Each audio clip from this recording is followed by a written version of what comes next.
أعوذ بالله من الشيطان الرجيم. بسم الله الرحمن الرحيم. الحمد لله الذي أنزل على عبده الكتاب ولم يجعل له عوجا قيما لينذر بأسا شديدا من لدنه ويبشر المؤمنين الذين يعملون الصالحات أن لهم أجرا حسنا ماكثين فيه أبدا وينذر الذين قالوا اتخذ الله ولدا ما لهم به من علم ولا لآبائهم كبرت كلمة تخرج من أفواههم إن يقولون إلا كذبا فلعلك باخع نفسك على آثارهم إن لم يؤمنوا بهذا الحديث أسفا إنا جعلنا ما على الأرض زينة لها لنبلوهم أيهم أحسن عملا وإنا لجاعلون ما عليها صعيدا جرزا أم حسبت أن أصحاب الكهف والرقيم كانوا من آياتنا عجبا إذ أوى الفتية إلى الكهف فقالوا ربنا آتنا من لدنك رحمة وهيئ لنا من أمرنا رشدا فضربنا على آذانهم في الكهف سنين عددا ثم بعثناهم لنعلم أي الحزبين أحصى لما لبثوا أمدا نحن نقص عليك نبأهم بالحق إنهم فتية آمنوا بربهم وزدناهم هدى وربطنا على قلوبهم إذ قاموا فقالوا ربنا رب السماوات والأرض لن ندعو من دونه إلها لقد قلنا إذا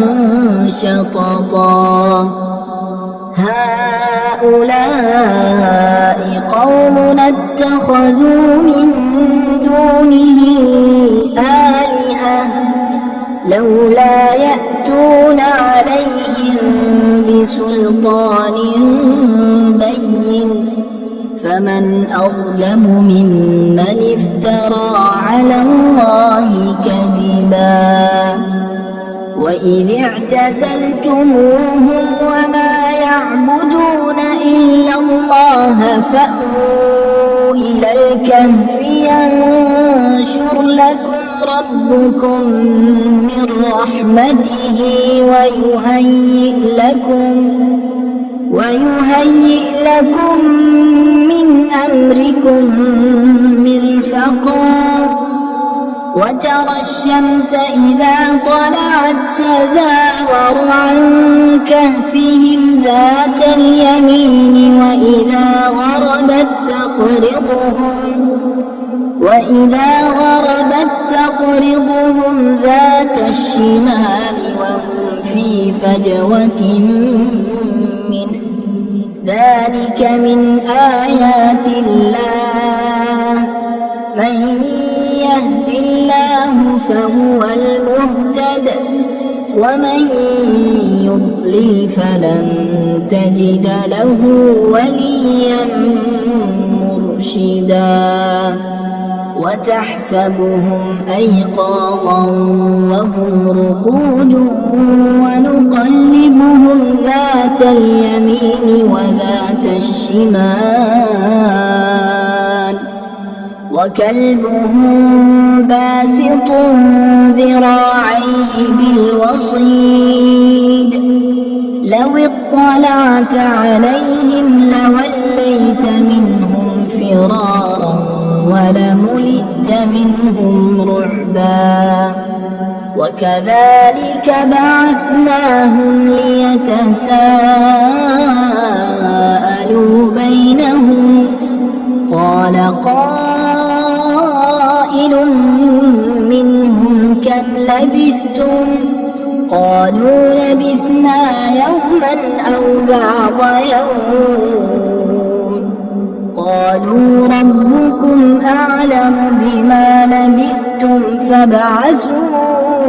أحدكم بورقكم هذه إلى المدينة فلينظر أيها أزكى طعاما فليأتكم برزق منه وليتلطف ولا يشعرن بكم أحدا إنهم إن يظهروا عليكم يرجموكم أو يعيدوكم في ملتهم ولن تفلحوا إذا أبدا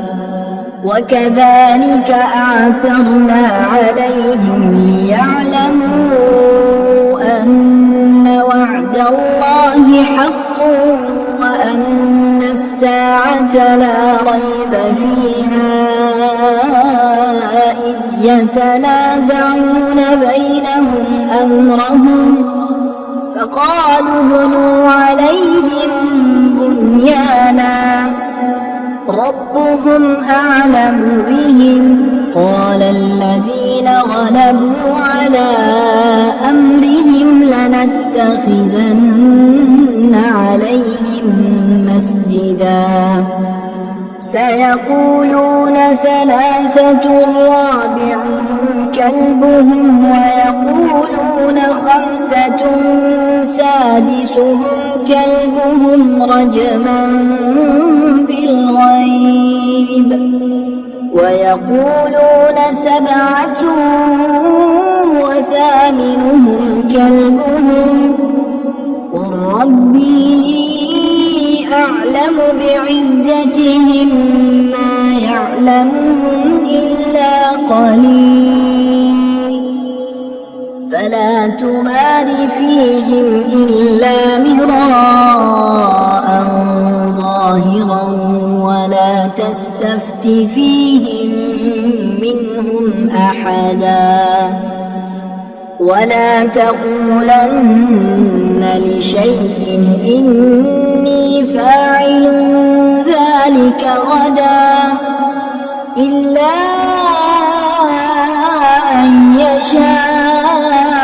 الله واذكر ربك إذا نسيت وقل عسى أن يهديني ربي لأقرب من هذا رشدا ولبثوا في كهفهم 300 سنين وازدادوا 9 قل الله أعلم بما لبثوا له غيب السماوات والأرض أبصر به وأسمع ما لهم من دونه من ولي ولا يشرك في حكمه أحدا واتل ما أوحي إليك من كتاب ربك لا مبدل لكلماته ولن تجد من دونه ملتحدا واصبر نفسك مع الذين يدعون ربهم بالغداة والعشي يريدون وجهه ولا تعد عيناك عنهم تريد زينة الحياة الدنيا ولا تطع من أغفلنا قلبه عن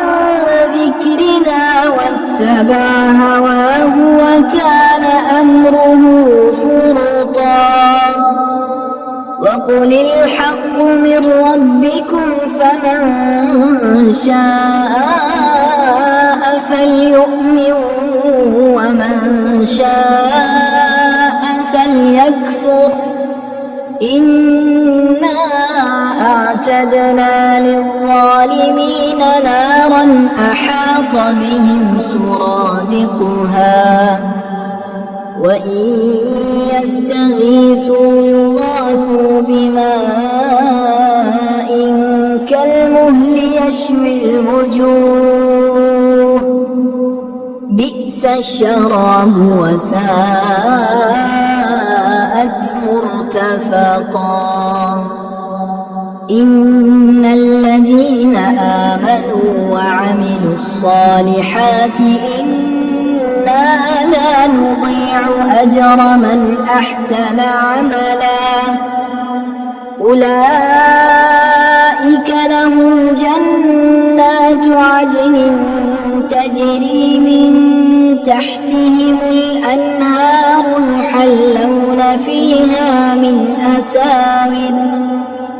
يحلون فيها من أساور من ذهب ويلبسون ثيابا خضرا من سندس واستبرق متكئين فيها على الأرائك نعم الثواب وحسنت مرتفقا واضرب لهم مثل الرجلين جعلنا لأحدهما جنتين من أعناب وحففناهما بنخل وجعلنا بينهما زرعا كلتا الجنتين آتت أكلها ولم تظلم منه شيئا وفجرنا خلالهما نهرا وكان له ثمر فقال لصاحبه وهو يحاوره أنا أكثر منك مالا وأعز نفرا ودخل جنته وهو ظالم لنفسه قال ما أظن أن تبيد هذه أبدا وما أظن الساعة قائمة ولئن رددت إلى ربي لأجدن خيرا منها منقلبا قال له صاحبه وهو يحاوره أكفرت بالذي خلقك من تراب ثم من نطفة ثم سواك رجلا لكن هو الله ربي ولا أشرك بربي أحدا ولولا إذ دخلت جنتك قلت ما شاء الله لا قوة إلا بالله إن ترني أنا أقل منك مالا وولدا عسى ربي أن يؤتيني خيرا من جنتك ويرسل عليها حسبانا من السماء فتصبح صعيدا زلقا أو يصبح ماؤها غورا فلن تستطيع له طلبا وأحيط بثمره فأصبح يقلب كفيه على ما أنفق فيها وهي خاوية على عروشها ويقول يا ليتني لم أشرك بربي أحدا ولم تكن له فئة ينصرونه من دون الله وما كان منتصرا هنالك الولاية لله الحق هو خير ثوابا وخير عقبا واضرب لهم مثل الحياة الدنيا كماء أنزلناه من السماء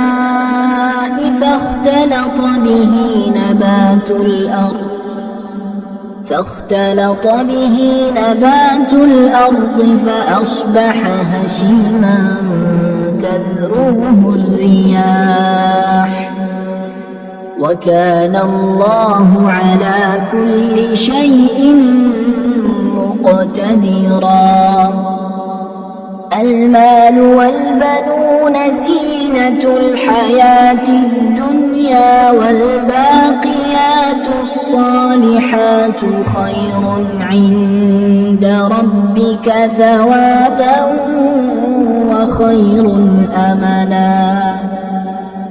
ويوم نسير الجبال وترى الأرض بارزة وحشرناهم فلم نغادر منهم أحدا وعرضوا على ربك صفا لقد جئتمونا كما خلقناكم أول مرة بل زعمتم أن لن نجعل لكم موعدا ووضع الكتاب فترى المجرمين مشفقين مما فيه ويقولون يا ويلتنا ما لهذا الكتاب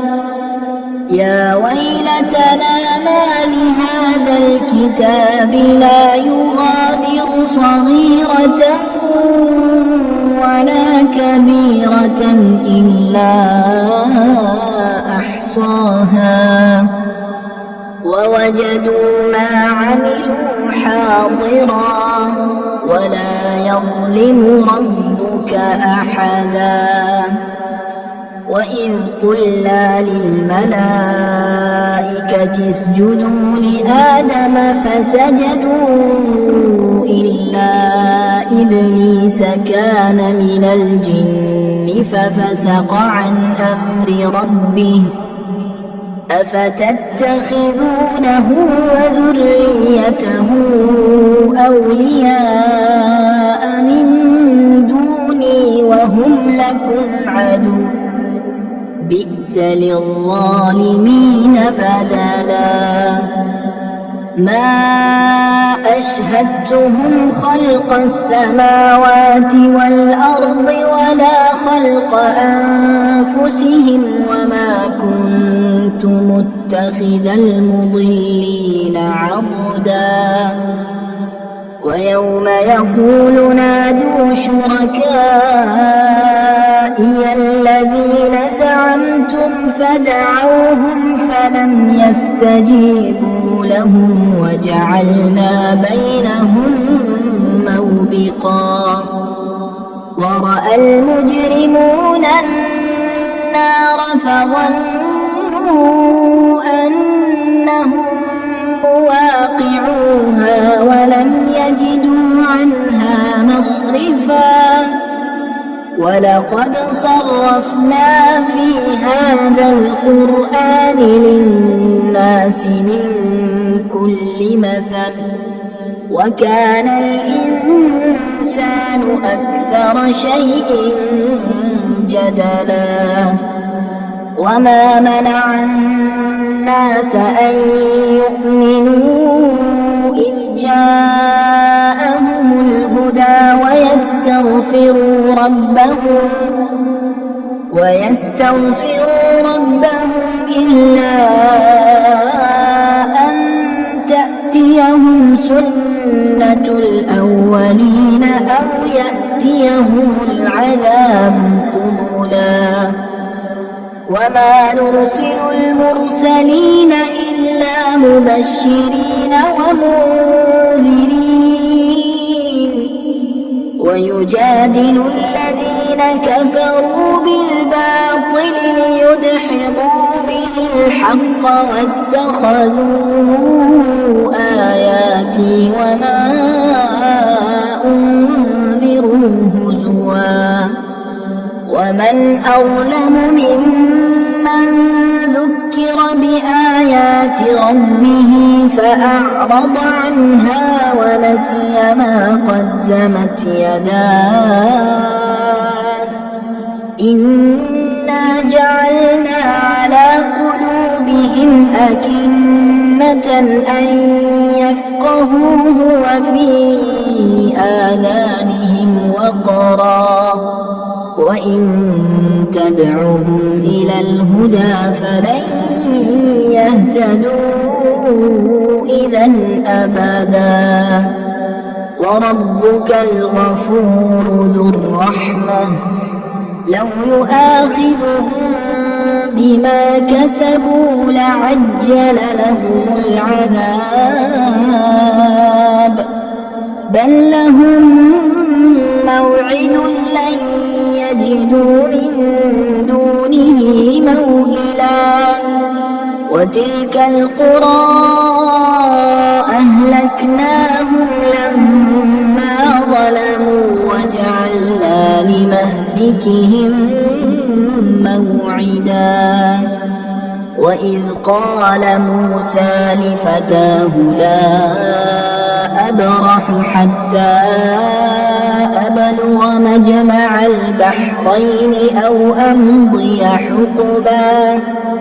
فلما بلغا مجمع بينهما نسيا حوتهما فاتخذ سبيله في البحر سربا فلما جاوزا قال لفتاه آتنا غداءنا لقد لقينا من سفرنا هذا نصبا قال أرأيت إذ أوينا إلى الصخرة فإني نسيت الحوت وما أنسانيه إلا الشيطان أن أذكره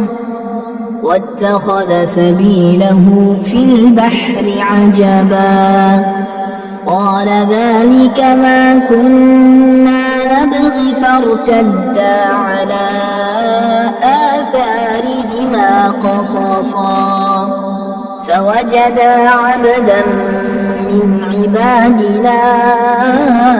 آتيناه رحمة من عندنا وعلمناه من لدنا علما قال له موسى هل أتبعك على أن تعلمني مما علمت رشدا قال إنك لن تستطيع معي صبرا وكيف تصبر على ما لم تحط به خبرا قال ستجدني إن شاء الله صابرا ولا يعصينك أمرا. قال فإن اتبعتني فلا تسألني عن شيء حتى أحدث لك منه ذكرا. فانطلقا حتى إذا ركبا في السفينة خرقها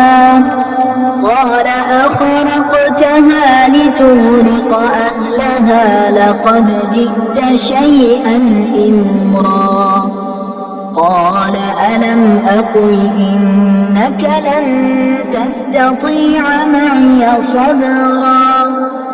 قال لا تؤاخذني بما نسيت ولا ترهقني من أمري عسرا. فانطلقا حتى إذا لقيا غلاما فقتله قال أقتلت نفسا زكية بغير نفس لقد جئت شيئا نكرا. قال ألم أقل لك إنك لن تستطيع معي صبرا. قال إن سألتك عن شيء بعدها فلا تصاحبني قد بلغت من لدني عذرا. فانطلقا حتى إذا أتيا أهل قرية استطعما أهلها فأبوا أن يضيفوهما فوجدا فيها جدارا يريد أن ينقض فأقامه. قال لو شئت لاتخذت عليه أجرا. قال هذا فراق بيني وبينك سأنبئك بتأويل ما لم تستطع عليه صبرا. أما السفينة فكانت لمساكين يعملون في البحر فأردت أن أعيبها وكان وراءهم ملك يأخذ كل سفينة غصبا. وأما الغلام فكان أبواه مؤمنين فخشينا